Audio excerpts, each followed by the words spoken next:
بسم الله الرحمن الرحيم الحمد لله وحده والصلاة والسلام على من لا نبي بعده وعلى آله وصحبه ومن تمسك بسنته إلى يوم الدين وسلم تسليما كثيرا أما بعد. As we continue in this tremendous monumental work by the great Imam Abu Abbas Taqiyuddin Ahmed ibn Abdul Halim ibn Abdul Salam ibn Taymiyyah al-Harrani Dimashqi, the one who died. Alhamdulillah. Alhamdulillah. Yahdikumullah subhanahu Rahimahullah, the one who died 728 after the migration of our Prophet alayhi salatu wassalam. Wednesday, January the 3rd, 2024, which agrees with the Hijri calendar, which is now the 22nd. Technically, Laylatul Khamis of Thursday night, according to the Islamic calendar, which is our calendar and our date, which is the 22nd of Jumad al-Akhirah, the year 1445, after the migration of our Prophet alayhi salatu wassalam. We were continuing of what Shaykh al-Islam was mentioning, or he was citing the statement of al-Muhasibi. And you'll find that the points of which Shaykh al-Islam was utilizing by using his actual statements was something that was something of solid evidences and proofs, and against those who deny these great lofty attributes of our Lord subhanahu wa ta'ala, and elaborating on the correct position and belief in regards to them. Like we mentioned, it said, for example, rather we'll read directly what we wanted to take today. As in the next chapter, Shaykh al-Islam, well not the next chapter, but continuing in the statement of al-Muhasibi. After you'll find him concluding about the affairs pertaining to the ulu, the highness of Allah subhanahu wa ta'ala, and how this matter was something that was established amongst all the prophets and messengers. And after he mentioned this matter, he also brought the evidence from the Quran to substantiate what he was saying, meaning to establish the proof that Allah subhanahu wa ta'ala sent revelation down of this matter pertaining to his names and attributes, and from the greatest of them is that Allah being above the Arsh, that Allah subhanahu wa ta'ala is above his creation, and that we know the saqf, or the roof of the creation, is the throne of Allah subhanahu wa ta'ala. Meaning, it's the saqf al-Jannah, is considered the roof of paradise. It's considered the roof of paradise. The Arsh of Allah and Allah subhanahu wa ta'ala, and we know everyone, is above the what? Is above the Arsh. You'll find that this matter was not established and given to the final prophet to all humanity, and that's it. Rather, you'll find that this particular matter is established amongst all the prophets and messengers. From Adam, as he believed also Allah was above, and the other prophets that came from Nuh, and prophets from Musa and Isa, and also the other great messengers and prophets, all of them believed that Allah was above. Not only that, but even the great enemies that rejected the signs, they also believed Allah was above. For example, you go back to the book, everyone, as we stopped in Surah Al-Ghafir, ayat number 1, 36 to 37, in the surah called Surah Al-Ghafir, surah of the one who forgives. If you look in the ayah, Allah subhanahu wa ta'ala mentions about the affair of Musa with Fir'aun. And that Fir'aun, or Pharaoh, spoke to Haman, one of his constituents, so those who used to carry out and execute his plans and his orders. You'll find that Allah subhanahu wa ta'ala revealed revelation concerning their affairs in regards to when Fir'aun said to Haman, as it says in the ayah, وَقَالَ فِرْعَوْنَ يَا هَامَانُ ابن لي صرحا يا هامان ابن لي صرحا لعلي أبلغ الأسباب أسباب السماوات فَأَطَّلِعَ إِلَىٰ إِلَهِ مُوسَى وَإِنِّي لَأَظُنُّهُ كَاذِبًا. There's an ayah where Allah subhanahu wa ta'ala mentions in his book that Pharaoh said to Haman, build for me a lofty castle. Build for me a high, lofty what? Structure. A sarh. A sarh in Arabic means like a castle or a place that is very what? High and lofty. Reaching the ways. He said, in order for me to reach the ways of the heavens and the earth, so I can look upon the deity of Musa. And indeed, I most definitely think that he's a liar. Notice in the ayah, Pharaoh, in order, out of his arrogance and belligerence, wanted to prove Musa wrong. But inside of himself, he knew it was the truth. But however, he was belligerent and arrogant until the point where he so-called wanted to what?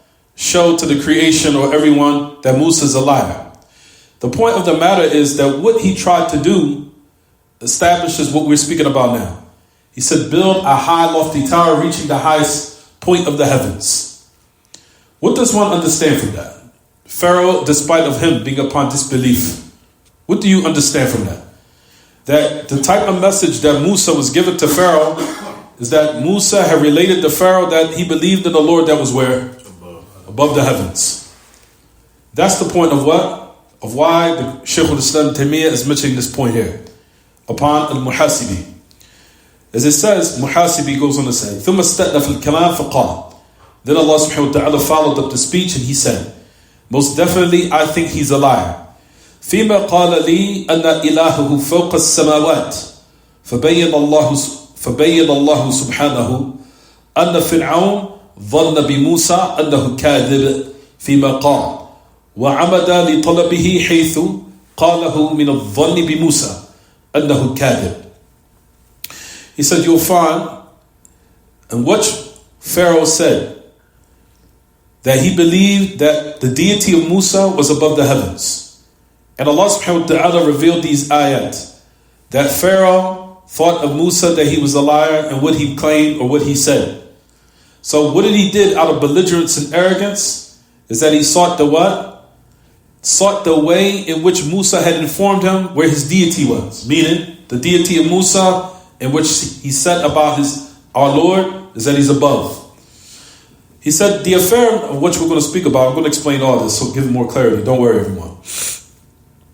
So we're just explaining here, just giving clarity in what Pharaoh had did before we start explaining what we wanted to explain. He says, so he did set out in order to so-called show that Musa was a liar. وَلَوْ أَنَّ مُوسَى قَالَ.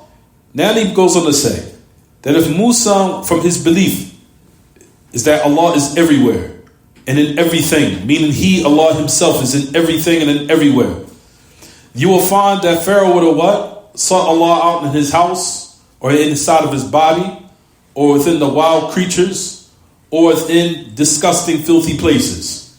May Allah subhanahu wa ta'ala be high and exalted above that, a high lofty exaltation. You'll find that Pharaoh did not want to deny. If that was the case where Allah subhanahu wa ta'ala was everywhere, you would have never found that Pharaoh would have exhausted himself trying to build a lofty structure. If that was the case. So, Pharaoh being from the most greatest of adversaries and enemies, he even believed that what? Allah was above. And we're going to mention now the explanation. So let's keep going. Shaykh al-Islam Taymiyyah يحكي كلام المحاسبي في مبحث العلو والاستواء وغيرهما من صفات الرب الواردة في الكتاب. So, number one, we're going to explain the statement by al-Muhasibi what Shaykh al-Islam mentioned upon him. طيب. What we want to establish from what we just read, everyone, is that Pharaoh knew by his natural disposition, his natural inclination of how he was created, meaning instinctively within himself, he believed that Allah existed. Pharaoh believed in that. Yes, he did. Also, Pharaoh believed that Allah subhanahu wa ta'ala was above the heavens. Clearly. And despite of that, Allah subhanahu wa ta'ala sent to Pharaoh a messenger, who's who? Musa. Is it clear, everyone? فأخبره بأن الله فوق سماواته. Musa informed Pharaoh that Allah subhanahu wa ta'ala was above the heavens. So what do we extract from that? That the message of Prophet Musa alayhi salatu wasalam was what? That Allah was above. So that was the belief of what? Musa. And now Musa also informed Pharaoh that Allah subhanahu wa ta'ala was above. So it wasn't the belief of Musa. It was an affair that he also informed when he was given da'wah to those who were the great enemies and adversaries of Allah subhanahu wa ta'ala and what he sent down of the truth. Those people who are enemies, this type of enemy was informed from the great prophets and messengers Musa that Allah was above the heavens.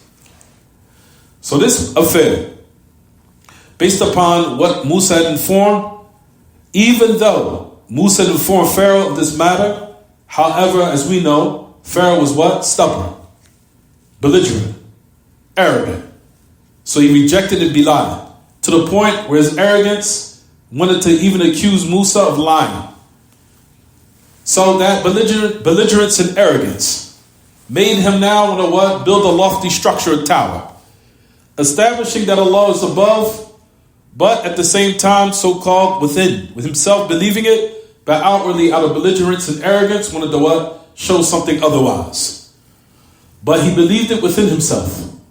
As you'll find in the Quran that Allah mentions that concerning those who reject the existence of Allah or the revelation that have been sent down, especially with the prophets and messengers that came with great signs of Allah's existence, and that Allah is above, and that Allah is capable of everything, that He's dominant and powerful, but they knew it within themselves, but outwardly out of out of arrogance, they rejected it. That was the case of Pharaoh. Pharaoh believed it, and even at the time of his death, Allah subhanahu wa ta'ala mentioned that when the affair was concluded and he was about to die, you'll find that he said, Amantu bi Rabbi Musa. Even at his death, he was still arrogant. But he was trying to show that, well, I believe though. So he's trying to do it at the same time. He didn't say, I believe in Allah, I believe in the Lord of Musa. So it's as if he was trying to gather between both affairs, still being arrogant, but still saying, I submit to the truth. I meant to be Rabbi Musa. You'll find that in that predicament, Pharaoh believed once the affairs of the wave, when it was about to now collapse upon him, and he seen that death was imminent, that what? Now I believe. Even to the point where Allah subhanahu wa ta'ala says, Al-ana amant, وَلَقَدْ عَصَيْتُ مِنْ قَبْلُ وَكُنْتَ مِنَ الْمُفْسِدِينَ, as Allah subhanahu wa ta'ala says in his book. He says, now you believe. Now you believe. And you disobeyed from before, and you were from those for people of corruption. Here in this particular ayah, you'll find everyone, of course, at the time where death is imminent, then you'll find that faith does not benefit in regards to the affairs of your soul is about to depart from your body. Now you want to believe? The point of the matter is, when this ayah that we just mentioned, is that Pharaoh believed. He acknowledged it. However, that arrogance held him back from openly displaying it. But inwardly, he believed it. The affair of what we want to talk about in this particular ayah, Surah Ghafir, ayah number 36 and 37, is that he built a high lofty tower to rise as far as he could go above, which is to let you know that the aqidah of Musa and what Pharaoh was informed of by Musa is that Allah was where? Above. And that at the same time, Pharaoh also believed that affair. So that's basically what we wanted to just mention in summary. We'll just read the great Imam Muhammad al-Jami that he said concerning of what we're mentioning now. What he says, وَعَمَدَ فِرْعَوْنُ لِطَلَبِهِ قَصَدَ لِطَلَبَهِ حيث قاله من الظن بموسى أنه كاذب لأن هذا التكذيب إنما هو تكذيب شكلي ليموه على الناس. He said, you'll find that Pharaoh to seek out the ways قصد لطلبه, that he intended to seek out what Musa had informed him, in which, like he said, he think that Musa was lying even though he did not believe that. لأن هذا التكذيب, he said, you'll find the great Imam, he goes on to say, Shaykh Muhammad Aman, he said that this outward denial or rejection or takdeeb, this beliement, he said takdeebun shakli.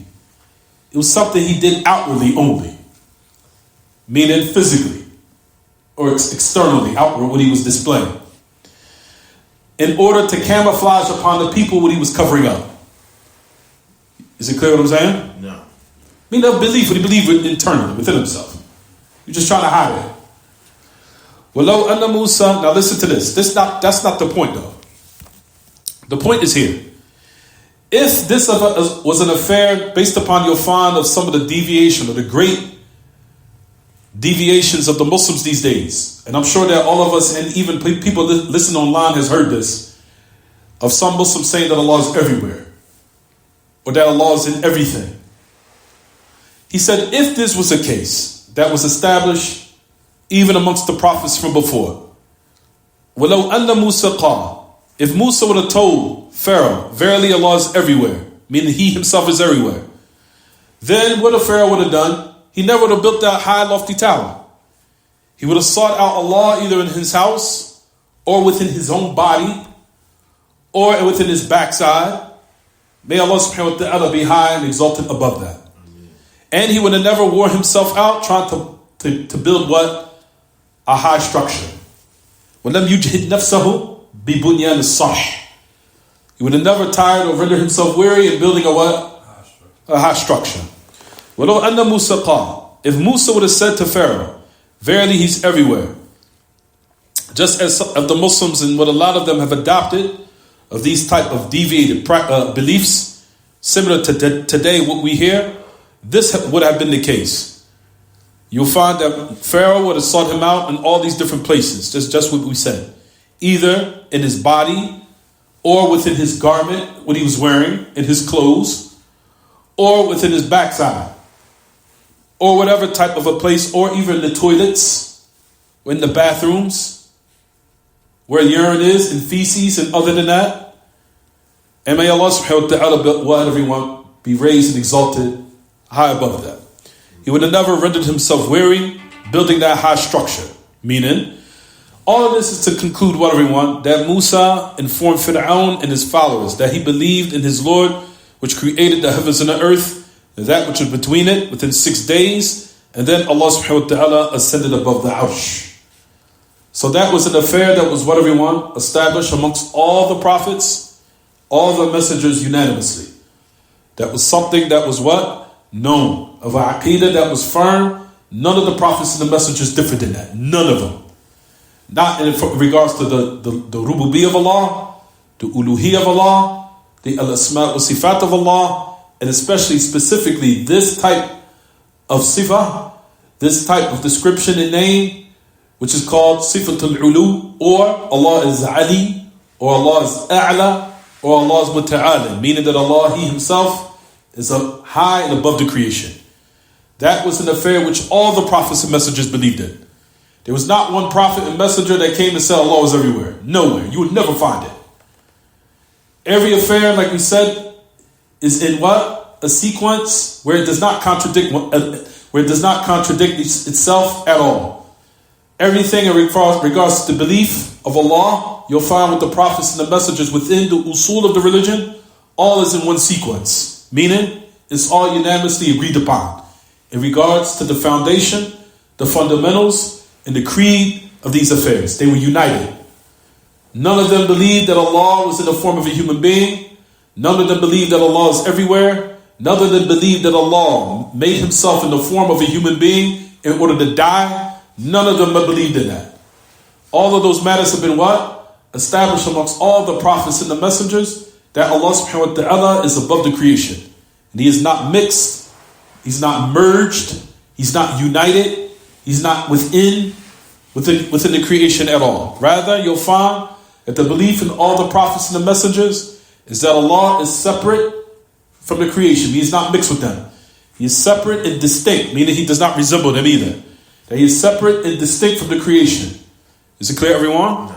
So that was not just an affair of the Salaf, meaning those who came after the Messenger of Allah sallallahu alaihi wasallam and the 3 generations that he praised.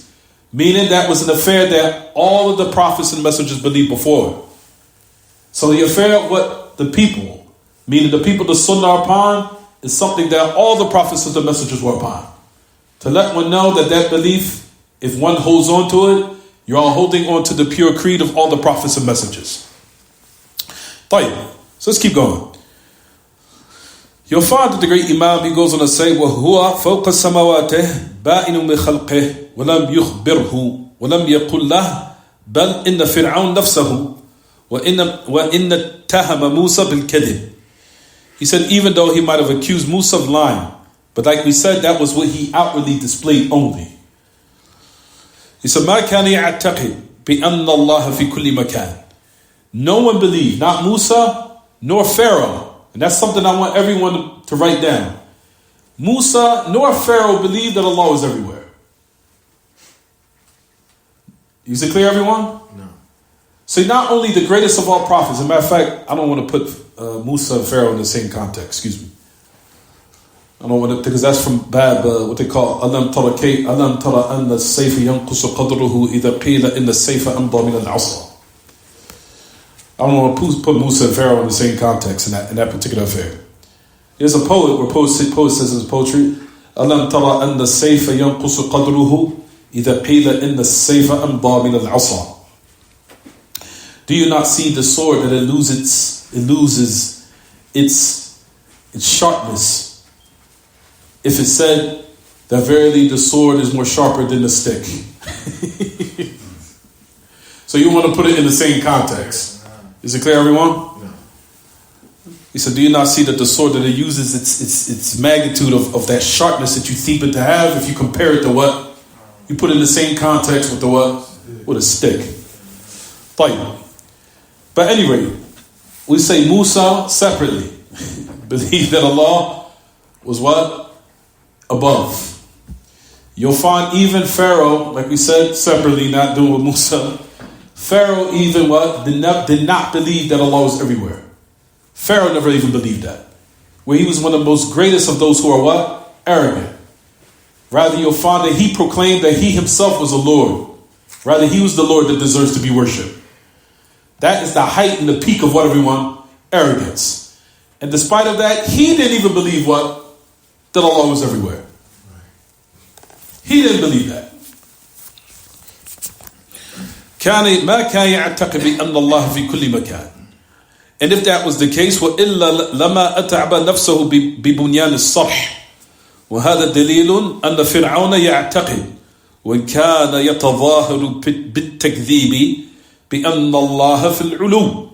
وهذه الصفة كما تقدم غير مرة صفة العلو صفة ثبتت بالكتاب والسنة والفطرة والعقل والإجماع. هذه الأدلة كلها اجتمعت في إثبات صفة العلو وقلما تجتمع أدلة كهذه في إثبات حكم من الأحكام لا في الأصول ولا في الفروع ومع ذلك ما أكثر من يخالف هذه الأدلة. He said you'll find that just what we mentioned, if that was the case, that Musa would have told him other than that, as we just mentioned a moment ago, then Pharaoh would have never took the opportunity or the initiative to weary himself in building that high structure. Which is to let you know that this is an evidence that Pharaoh firmly believed, even though he was pretending externally or outwardly rejecting it, but he believed that Allah was above. And he believed in the loftiness or the highness of Allah. And like this characteristic, as it's already preceded more than once, the characteristics of the highness of Allah, or if you want to say, for lack of better words, aboveness of Allah or loftiness, this characteristic has been established by the Book of Allah, the Sunnah of the Messenger of Allah, the natural disposition of a human being, meaning what he was born with, and the sound rationality, meaning the sound intellect that has not been tampered with or tampered by outward Greek philosophy or outward influences. Meaning that if the human being was left upon what he was upon, meaning born with, without the outside influences of this world or the evil corruptive influence of this world, the human being would naturally know that their Lord is above them. He would naturally be inclined towards Allah, knowing that Allah is his Lord. He would worship him, and he would naturally, his heart would turn where? To something above him. If he has not been tempered or polluted or influenced by the outside evil corruption of this world. And that's when we say this affair is something that's by the fitrah, by the natural inclination or disposition of the human being which he was born with, and it was also done by the natural reasoning or the sound intellect that has not been tampered with Greek philosophy. Because the affairs of belief that Allah is everywhere only came from the effects or the aspects when the Muslims started adopting Greek philosophy. When they adopted Greek philosophy, they came with these atrocities. And I think they're wrong, right? When they came with Greek philosophy, they came with these atrocities. As a result of it, they fell into what? All these different types of weird affairs, which has bewildered and shocked their minds, not only just of the non-Muslims who don't believe this nonsense, but even the Muslims that should know better not to believe in this nonsense. That Allah subhanahu wa ta'ala came in the form of dirty affairs or something within your garment, and the belief that Allah is everywhere. That means he's in your coat pocket, or he's in your pants pocket, or Allah is in the sun, or Allah is in the moon, or that Allah subhanahu wa ta'ala is in unpurified affairs, or unpurified or disgusting, filthy places, even in your backside or between your legs, and all these other matters, like we said, that if a person truly contemplates on these type of affairs, it will make your skin crawl. To even have any type of doubt to think that your Lord is within yourself, or within your hair, or within your eyes, or within your nose, and all these other matters, like we said, that no one except someone who's truly been changed by the outside influences of this filthy world, of the satanic cause of this world, and as a result of it, they fell into these type of affairs. Is it clear, everyone? Let's keep going. The next statement you'll find that Al-Muhasibi, the Shaykh al-Islam mentions. He said, وَقَالَ أَبُو عَبْدِ اللَّهِ وَأَمَّا الْآيَةِ يَزْعُمُونَ أَنَّهَا قَدْ وَصَلَهَا وَلَمْ يَقْطَعْهَا كَمَا قَطَعَ الْكَلَامَ الَّذِي أَرَادَ بِهِ أَنَّهُ عَلَى عَرْشِهِ. You'll find, I'm just have to mention this from the last class. You remember the last class where it was mentioned the ayah Surah Al-Mulk, where Allah subhanahu wa ta'ala mentioned, I think it's ayah number 16 in Surah Al-Mulk. Surah Al-Mulk. Allah subhanahu wa ta'ala says, أَأَمِنْتُم مَّن فِي السَّمَاءِ أَن يَخْسِفَ بِكُمُ الْأَرْضَ فَإِذَا هِيَ تَمُورُ. Allah subhanahu wa ta'ala says, do you not feel secure of the one who's above the heavens, that he will cause the earth to what? Swallow you up, or quake from underneath you and swallow you. طيب. We mentioned last class, everyone, Allah subhanahu wa ta'ala mentions an affair in which two meanings are total opposite in order to let one know that Allah is above. What did I mean by that? Last class I mentioned this. Allah subhanahu wa ta'ala mentions that he's above, and that the opposite is what's underneath us. To put emphasis that to show how dominant and powerful Allah is. Even though he's above you, he still could cause something what? Underneath. Something to happen. Oh, exactly. Underneath you to what? Swallow you up. Meaning that a punishment could be afflicted to the creation from underneath them. So the affairs is what? Two opposites of the affairs of what? Of what we just mentioned. But the matter of what we extract from it is to let one know that Allah is what? Above. And at the same time establishing his total what? Might, dominance, and power. So he's at the highest, and at the same time he could cause something at the lowest, meaning with the creation, to what? To be as a form of a punishment. Notice that we mentioned last class, in that particular ayah, Surah Al-Mulk, ayah number 16, they say in the ayah is two separate maqta'an, two type of what? Faslan, or two type of separate meanings. He said the first meaning, Allah has established what? He's above. The second part of the meaning in the verse is what? That the creation can be punished from what? Underneath them. It's clear? Yes. Okay, so let's go back to the book now. He said, that is what you'll find. We talked about how Allah, in the same verse in Surah Al-Mulk, cut the meanings of one part, meaning him being above, and they gave another meaning from a punishment being from underneath. Which you understand everyone so far? Here in this ayah, there is no qata', meaning that the text is not given two separate what meanings here. Meaning, yasuq masaqan wahida. Meaning now the ayah is being brought with one meaning that we're about to mention right now. Not Surah Al-Mulk, but this ayah here that I'm about to mention. That you'll find that Shaykh al-Islam is mentioning upon al-Muhasibi. Now listen to what he goes on to say. أَنَّهَا قَدْ وَصَلَهَا لَمْ يَقْطَعْهَا. He didn't cut it in two meanings like the ayah in Surah Al-Mulk. So this one is what? It's continue and it's understood in a straight what? Way here. So that's what he's mentioning here. كَمَا قَطَعِ الْكَلَامَ الَّذِي أَرَادَ بِهِ أَنَّهُ عَلَى عَرْشِهِ. Now listen to this. The ayah which is in Surah Al-Mujadilah, ayah number 7. Surah Al-Mujadilah, ayah number 7. Ayah 7.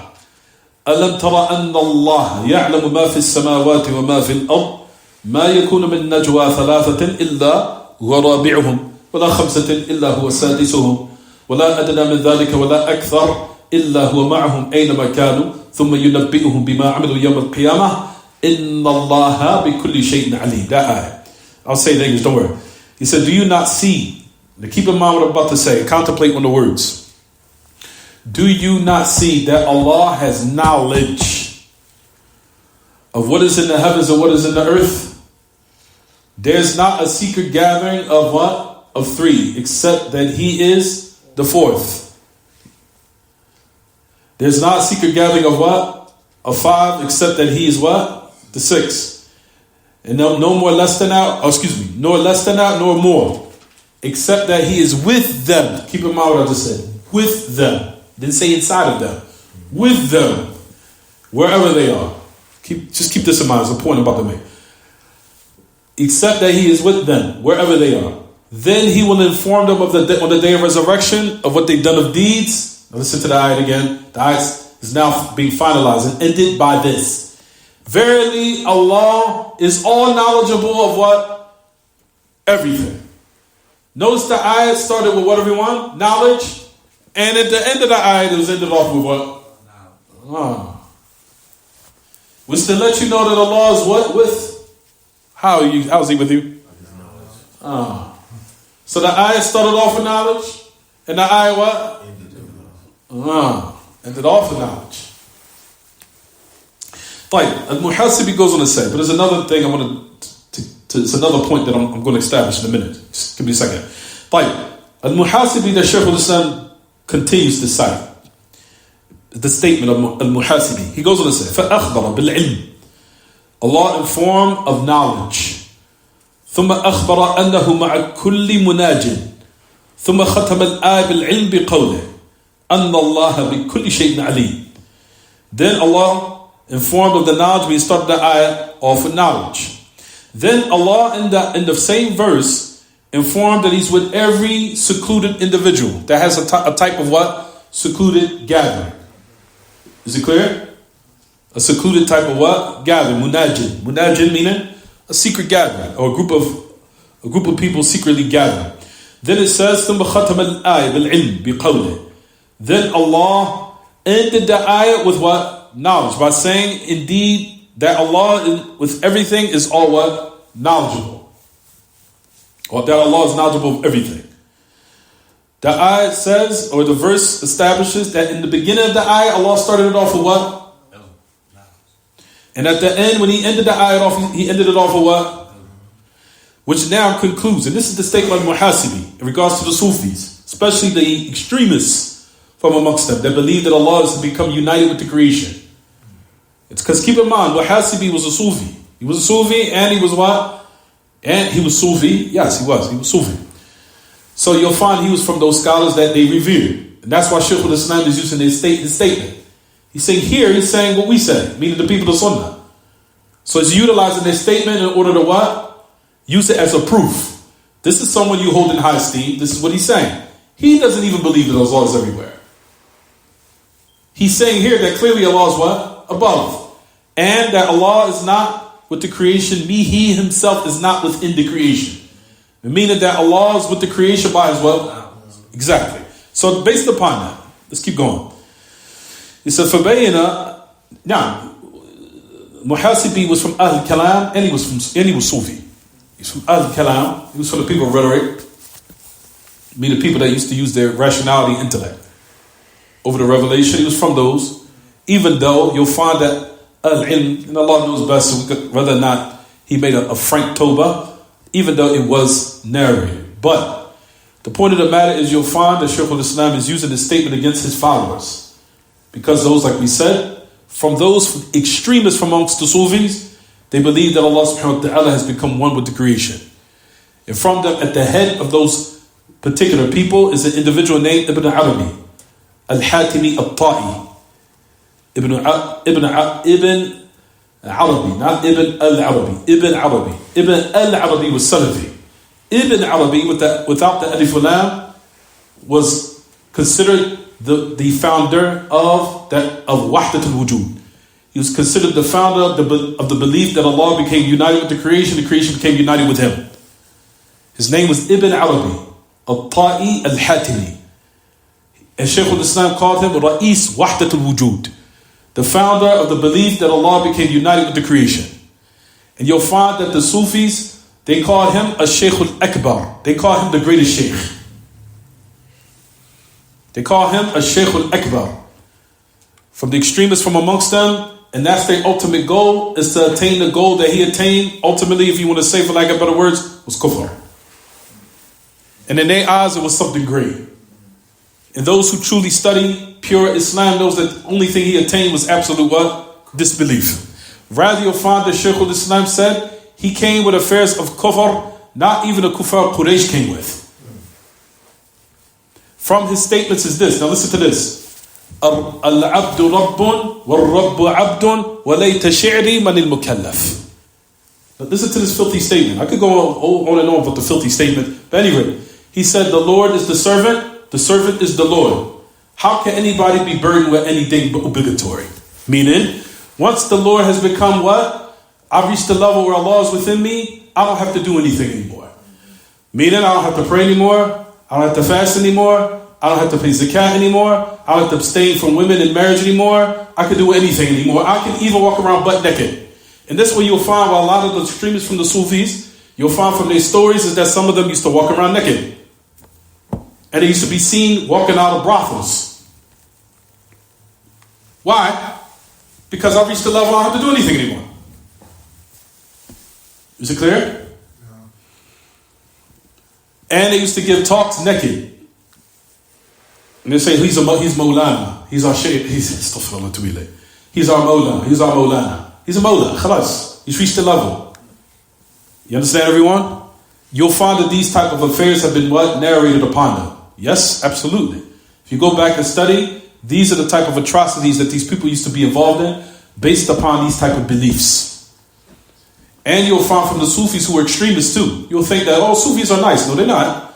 Everyone that deviates in their aqidah to salaf, they are all inclined to the sword and violence and murder and savagery. All of them. There's no one that is salim, no one that is clear or safe from understanding the kitab, the sunnah, and the verses properly, except the salafis and the people of hadith and the people of proper aqidah. Anyone that goes against that, they are all inclined to the sword. Every single last one of them. Without any exception. Where even in the history, you'll find there were Sufis that were extremists. You even find from amongst the people, kuffar, who you think is so-called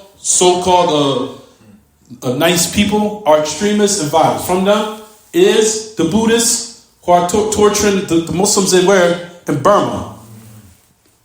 And they are slaughtering them. Buddhists.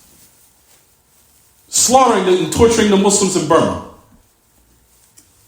Look it up, it's there.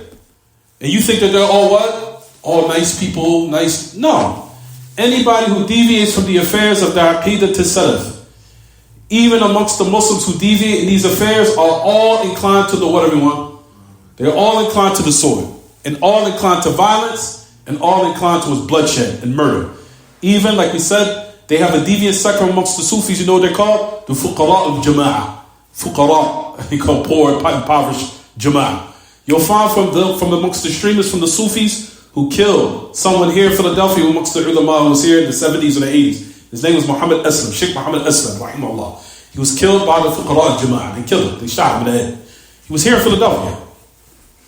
And I think they committed the act of murder here.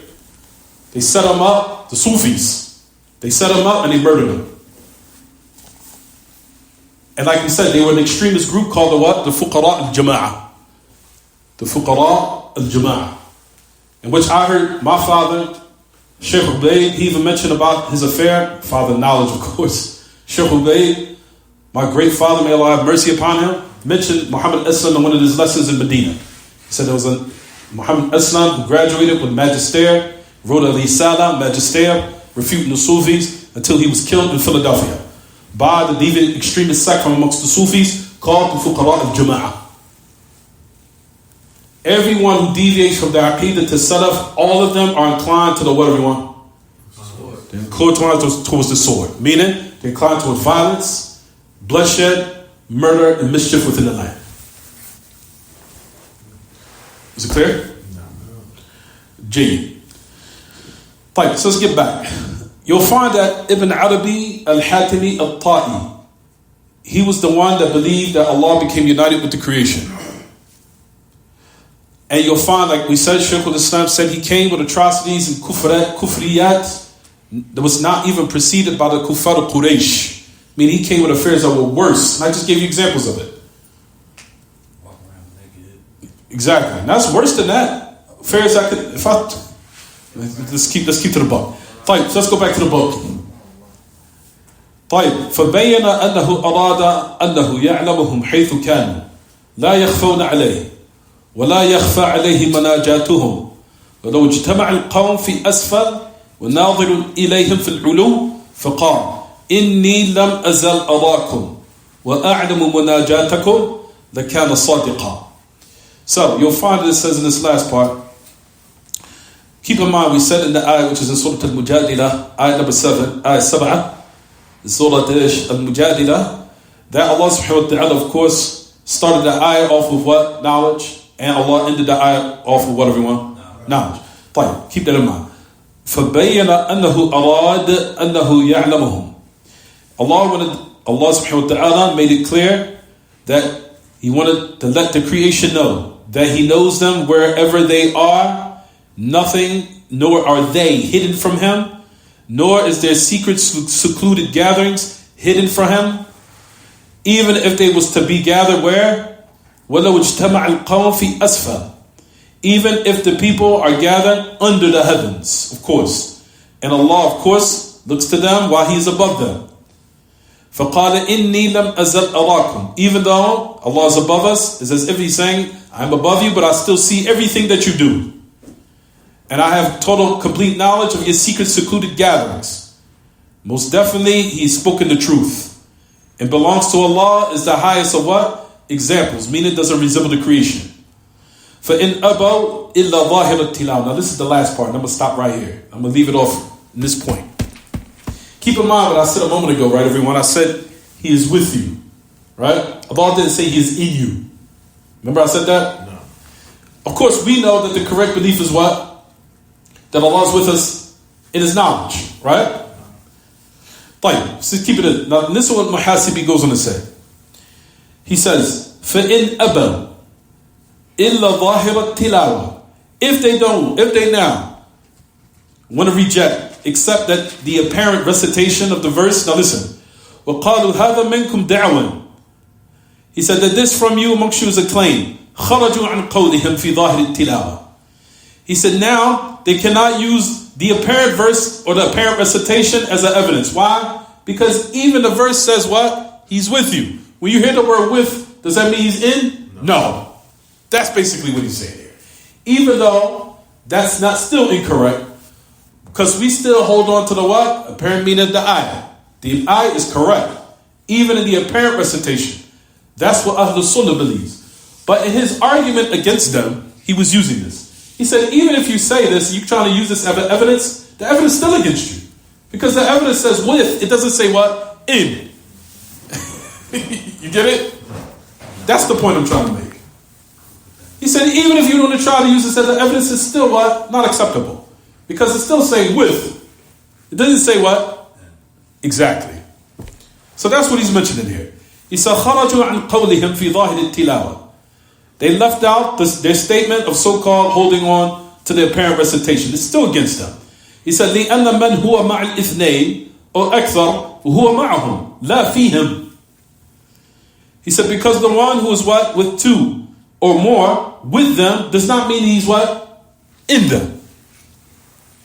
وَمَنْ كَانَ مَعَ الشَّيْء فَقَدْ خَلَى مِنْهُ جِسْمُهُ وَهَذَا خُرُوجٌ مِنْ قَوْلِهِمْ. And also similar to that, as we just said, whoever's with something, then that thing is void of you, meaning your body is void of it, meaning it's not in you. He said it's still going outside the what? Their statement, meaning they can't use it as an evidence. So that's basically what he was mentioning here. Is it clear, everyone? That's what I wanted to say. We'll stop here, inshallah. Any questions about the lesson? I was able to get a really more. I understand now that it's millions of Muslims that don't understand these basic concepts. Mm-hmm. It's easy. It is easy. But when you look at all the deviant sects, they have a real deficiency when it comes to understanding them. Absolutely. The deviant sects from amongst the Muslims is because they've been subjected, some of them have been subjected to cultural practices of the Muslims. So a lot of the generation just adopts what their parents were upon. So it's just, as they say, mujarrad taqleed. It's just by following my forefathers or my parents culturally. So in that aspect, that's the reason why some of them fall into that. But ultimately, it goes back to those evil scholars. They're the one that started that trend. The evil scholars that came to deceive them. And as a result of it, their families just adopted it and passed it on to their next generations. Which is extremely dangerous, because now you have not only the sins of that generation, you got the sins of all those other following generations that followed that concept and that belief, to let you know how evil bid'ah is. That you will teach it to somebody and then they'll pass it on to their kids, and then they pass it on to their kids, and you will be responsible for all that on the day of resurrection. And one of the most evil of affairs is that you polluted the people's belief and their mind. Because all the affairs of good and evil, where does it emanate from? It starts from the heart and the mind. If your belief is corrupt, those affairs come out on your what? On your actions. And you'll do mischief within the earth. Because it all starts with the mind. It starts with the belief. So that's what the matters, like we said. That individual that has adopted those matters and they pass it on, you'll be responsible. And similar to that, the people who propagate good and righteousness and proper belief, and then they pass that on to their families, you'll also get the reward. However, the point of the matter is that the ulama su, the scholars of evil, they're the ones that now propagate this type of what? Nonsense. They're the ones that started these trends, and as a result of it, it continued. And as a result of it, millions of Muslims became misguided. So they don't believe in uprightness. How's the conflict? No. They think in their minds it's uprightness. That's the thing about bid'ah. Bid'ah is dangerous because what you think you're doing is something right. That's the reason why the poison of it is greater. Because when you think you're doing something right, rarely you'll leave it off. You understand? Rarely you'll make tawbah from it. That's the reason why bid'ah is the worst form of sin. Because you really think in your mind that you're doing something correct. You understand? You'll find that the ayah, أَلَا أُنَبِّئُهُمْ بِالْأَخْسَرِينَ, as Allah subhanahu wa ta'ala says, Surah Al-Kahf, He says, أَلَا أُنَبِّئُكُمْ بِالْأَخْسَرِينَ أَعْمَالًا الَّذِينَ ضَلَّ سَعْيُهُمْ فِي الْحَيَاةِ الدُّنْيَا وَهُمْ يَحْسَبُونَ أَنَّهُمْ يُحْسِنُونَ صُنْعًا. That's an ayah. He said, will I not inform you of those who are the greatest of losers with their deeds on the day of resurrection? Those who what they set out for was misguided. And really at the same time they thought that what they were doing was right. It's an ayah. In Surah Al-Kahf. Last page. Surah Al-Kahf is there. Last page. You know what Ali ibn Abi Talib said in the tafsir of that ayah? He said the Khawarij. The deviant sect Khawarij. He said from the meaning of the ayah is the Khawarij. The deviant sect from the Muslim called the Khawarij. Why? Because they were killing Muslims and killing innocent people. And really in their mind they thought they were what? Doing something right. That I'm drawing close to Allah by this act. By evil act. That's the reason why you'll find that the Salaf were what? Took a staunch position of bid'ah because of these type of dangers. Because a person could be doing mischief and evil within the earth, and in their mind they think it's justified. Not only do they think it's justified, they think they're doing a good deed. They're doing mankind a favor. And in actuality, you're doing the most what? Corrupt and most evil, wicked of affairs, which is taking innocent bystanders' lives. That's the reason why, like we said, bid'ah is the worst form of sin. It's worse than sin. Because you're drawing close to Allah by something that you will never make tawbah from. Because what I'm doing is right. Is it clear? Yeah. One more question. Why did they used to kill the women, like the baby girls? Same exact reason. But I just said, that's your answer. Kufar, they're all kufar. All of them. Women, men, children, all of them. Kufar. I draw close to Allah, I'm going to paradise based upon killing innocent people, whether it be women, children, or men. Doesn't matter. Kill them all. Same reason. You understand? Any other question? And that's what you see, the butchery of the Zionists. The Zionists is worse than the Khawarij. The Zionists in Palestine, I don't call it Israel. It's not Israel at all. It's Palestine. The Muslims in Palestine, those Zionists are the most filthiest of people. They are filthiest, occult, disgusting, filthy people. They are filthy. They're probably worse than the Khawarij. It's amongst them who are even atheists. They don't even believe in Allah. That's why they are most prone to be the most what? Savagery of people. They don't care about lives. All they care about is the land. To the point where now it's even coming up evidences that what happened on October the 7th, they did it. And they buried the evidence. It's coming out. They've been said it. They burnt cars and they killed their own people to make it look like the Muslims did it. Make it look like Hamas did it.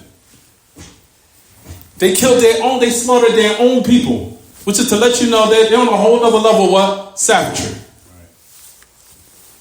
They will kill their own people in order to prove a point, to make it lie, to make it look like somebody else did it. Even though they're the ones that caused the most butchery and havoc amongst their own people. And they have the evidences from the cars and all that was bombed that they did, meaning the Zionists did, and they buried it. Why you bury it? Because it was evidence against you. Because you were the ones that was doing the killing and the butchery and the savagery. But you wanted to do it to start a what? The so-called justify that Hamas did it, start all this nonsense within the whole earth. Even though they were the ones that initially what? Started it. The news is out. Absolutely. Don't listen to the news. The news, you can't believe the news anymore. Anyway, anything else about the question? Anything else? Yes, the Zionists, the Jewish Zionists, I call them Zionists, they will kill their own kind to get to obtain their ulterior motives and objectives. And that's what they did. And they're doing it now. And they're putting their own people in front to get killed and murdered in order to accomplish the goals of their so-called heads and leaders. From Benjamin Netanyahu and all the other filthy people. Those psychopath murderers. But anyway, they will put their own people in harm's way. And that's what they're doing now. Because right now, the Zionists are getting slaughtered. They're getting slaughtered in Palestine. They are slaughtering them. And all the heads of the Zionists don't even care. Let them die. Even if it's for our own people. Let them die. Who cares? Let them die. Let's see what the outcome will be. Yeah, these people you're dealing with psychopathic, savagery, butchery people. They're globalists. They just want the land. They want to occupy everything. And they don't care. And they put, not only they're killing Muslims, they're killing their own people. They're killing Muslims and their own people. You understand? If that's not a whole level of savagery, then what is? As long as I get what I want, even if I got to put anyone at risk, I don't care if it's my own people or the Muslims. As long as I get what I want at the end of the day. If that's not savagery at the highest extent, then what is? You understand, everyone? Yeah. You get it? Yeah. Thank you, Sean. I'll stop here. Anything else? Anything else with the question? About the lesson? هذا وصلى الله وسلم وبارك على نبينا محمد وعلى آله وصحبه سبحانك اللهم وبحمدك أشهد أن لا إله إلا أنت أستغفرك وأتوب إليك. You turn it off. جزاك الله خير. Shaykh,